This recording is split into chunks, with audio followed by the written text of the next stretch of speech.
দীর্ঘ ২ বছরেও রহমতখালী খালের সেতু পুনর্নির্মাণের কোনো উদ্যোগ নেওয়া হয়নি। তাই লক্ষ্মীপুর সদর ও নোয়াখালী বেগমগঞ্জ উপজেলার গণিপুর, রাজাপুর, বালুচরা, কামালপুর সহ আশপাশের প্রায় অর্ধলক্ষাধিক মানুষ প্রতিদিন এই সাঁকো দিয়ে ঝুঁকি নিয়েই চলাচল করছেন। দুজেলার সীমান্তে ৭ গ্রামের মানুষদের যাতায়াত পুরোপুরি নির্ভর করছে এই বাঁশের সাঁকোটির উপর। এটা বেগমগঞ্জ, এটা লক্ষ্মীপুর।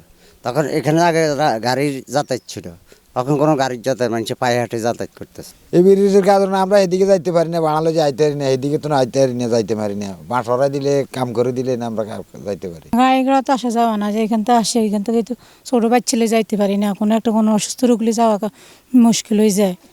সব রকমের নেই তো সমস্যা আমাদের এখানে। এটা দুইটা বর্ডারের মাঝখানে, যার কারণে এখন হয়তো বা এটা লক্ষ্মীপুরের আন্ডারে দিতে হবে অথবা নোয়াখালী আন্ডারে, যে কোনো একটা আন্ডারে দিতে হবে। কিন্তু এলাকার মানুষ চাইছে যেভাবে হোক এই ব্রিজটা যত তাড়াতাড়ি সম্ভব এটা যাতে পুনর্নির্মাণ করা হয়। ২০২৩ সালে মাটিবাহী একটি ট্রাকসহ ধসে পড়ে রহমতখালী খালের উপর নির্মিত সেতুটি। এরপর থেকেই বন্ধ হয়ে যায় যান চলাচল। এতে বিপাকে পড়েছে স্কুল কলেজের শিক্ষার্থী, রোগী, কৃষক সহ নানা শ্রেণী পেশার মানুষ। বাধ্য হয়ে স্থানীয়রা নিজেদের অর্থ ও শ্রমে তৈরি করেছেন বাঁশের সাঁকো। এটি পার হতে গিয়ে সবচেয়ে বেশি দুর্ভোগ পোয়াচ্ছেন শিক্ষার্থীরা। সড়ক যোগাযোগ বন্ধ থাকায় অনেক সময় রোগী ও গর্ভবতী নারীকে অনেক দূরের ঘুরপথে নিতে হয় হাসপাতালে।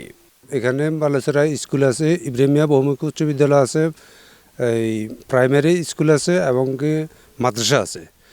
ছাত্রছাত্রীরা যাওয়া আসাতে অনেকগুলো ক্ষতিগ্রস্ত হয়েছে। আমরা এই ব্রিজটা না থাকার কারণে আমরা বাজারে যাইতে পারি না, স্কুল কলেজে যাইতে পারি না।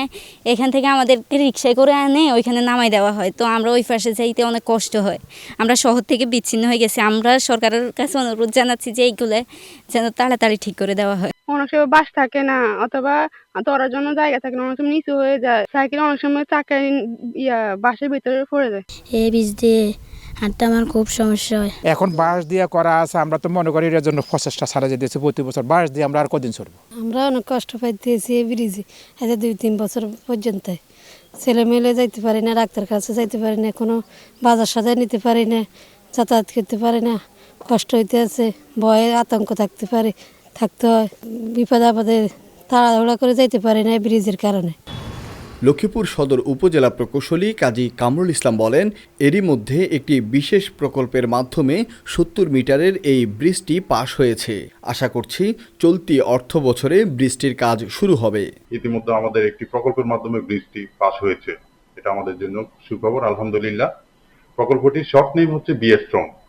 এখানে আমাদের এই ব্রিজটি হবে ৭০ মিটার একটা ব্রিজ। এই ব্রিজের কানেক্টিভিটির মাধ্যমে আমাদের লক্ষ্মীপুর জেলা সদর উপজেলা এবং নোয়াখালী জেলার বেগমগঞ্জ উপজেলার সাথে চলাচল ব্যবস্থা আবার পুনরায় অব্যাহত হবে। আমরা এই আশাবাদ ব্যক্ত করছি এবং শীঘ্রই আমরা টেন্ডার প্রক্রিয়ায় চলে যাব। কবে সেতুর কাজ শুরু হবে সেই অপেক্ষায় এই পথে চলাচলকারীরা। আন্নাজ মুসাকিব, স্টার নিউজ, লক্ষ্মীপুর।